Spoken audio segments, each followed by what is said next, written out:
Whether you're looking to pick up a cheap project car that has decent power out of the box, a torquey and lightweight option to swap into a project you already have, or a custom-built turnkey twin-turbo monster for the drag strip, the Chevy LS is likely the first platform to come to mind. But why is it that this generation of the Chevy V8 has been the definition of the term engine swap for decades? Today we're talking about why the Chevy LS is just so dang good. Let's go. One more time. As Juan initiates, Odi Bakshi's right there. These twin V8 cars on.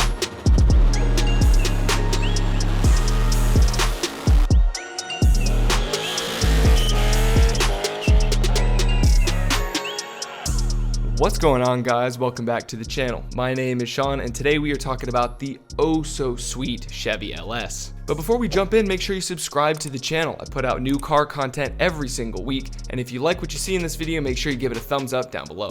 Now, most of us have heard about the LS1, the LS2, the LSX, but let's just get started from where it all began. For the 1997 model year, Chevrolet wanted a new generation of the classic small block to drop into the shiny new C5 Corvette. Boasting a stat line of 345 horsepower and 350 foot-pounds of torque, utilizing an all-new fuel injection system, the 5.7-liter LS1 brought the 0 to 60 times of the Corvette in line with other comparable European models. The pushrod camshaft design helped to keep the engine small and the packaging light as to not disturb the handling of the flagship muscle car. Other notable platforms with the LS1 include the 98 to 02 Firebird and Camaro, as well as the 2004 Pontiac GTO. The next engine to be introduced into the third generation lineup would be the LS6. And contrary to common belief, it is not the LS2. This was because the upgraded engine was intended for the 2001 release of the Corvette Z06. It's kind of like how Microsoft introduced the Xbox 360 at the same time that Sony released the PlayStation 3, as to not seem like their console was behind the times. But anyway, let's stay on topic. Despite having the same 5.7-liter displacement, the LS6 boasted a stat line of 385 horsepower and the same figure for torque.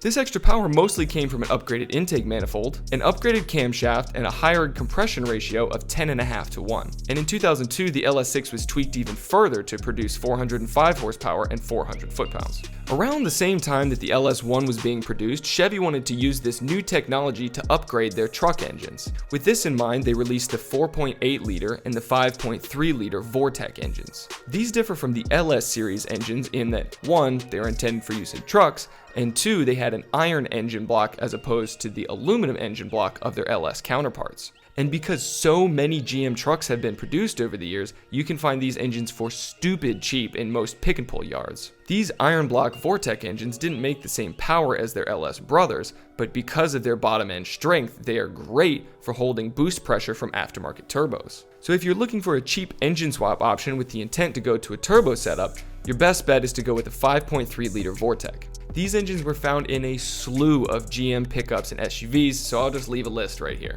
In 2005, Chevy was ready to release the new generation of the Corvette, the C6, but of course they needed a brand new, more powerful engine. The LS2 was released with a very satisfying 400 horsepower and 400 foot-pounds of torque thanks to the larger 6-liter displacement and an increased compression ratio of 10.9 to 1.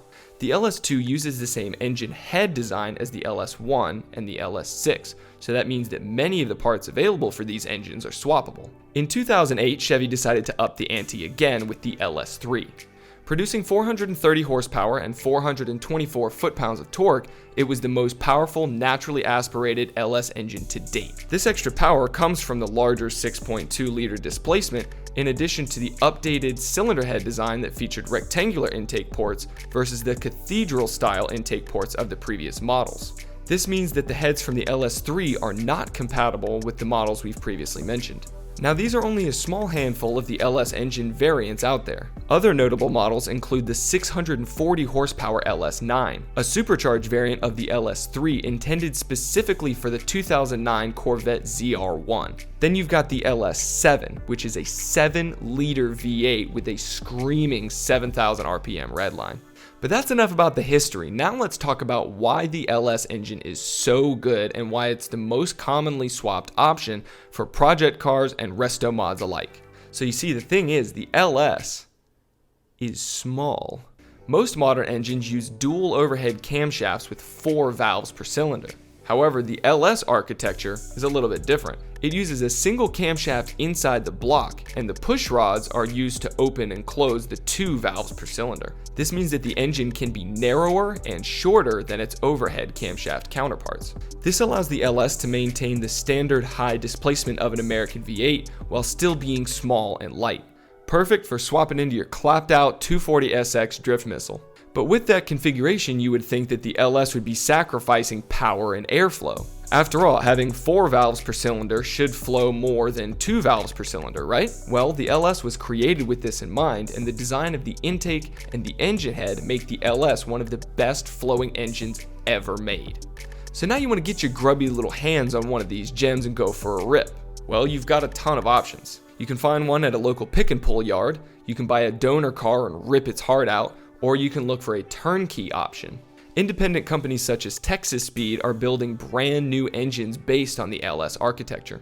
You can literally buy an engine, drop it in, wire it up, and go. Now this can be very expensive, but it is the preferred route for top-ranked dragsters as well as Formula Drift teams that need the highest quality engines for the peak levels of automotive performance. But that's going to wrap it up for this episode, guys. Leave me a comment down below. Do you like LS swaps or engine swaps in general? And if you do, what car would you choose to swap one of these legendary engines into? If you enjoyed this video, make sure you leave it a like down below. If you want to see more from me, make sure you subscribe to the channel if you're new. And we'll see you guys on the next one.